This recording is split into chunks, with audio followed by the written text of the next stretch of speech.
هل أتاك حديث الغاشية وجوه يومئذ خاشعة عاملة ناصبة تصلى نارا حامية تسقى من عين آنية ليس لهم طعام إلا من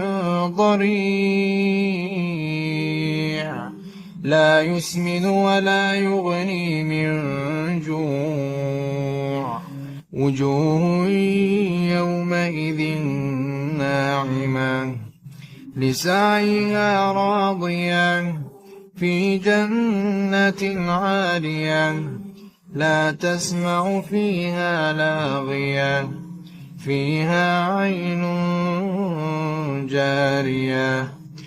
فيها سرر مرفوعة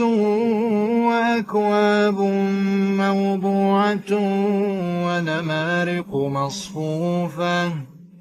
ونمارق مصفوفة وزرابي مبثوثة أفلا ينظرون إلى الإبل كيف خلقت وإلى السماء كيف رفعت وإلى الجبال كيف نصبت وإلى الأرض كيف سطحت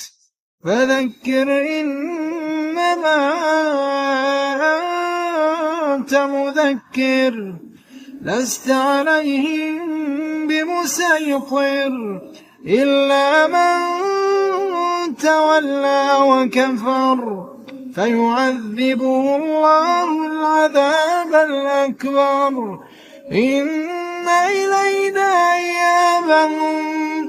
ثم إن علينا حسابهم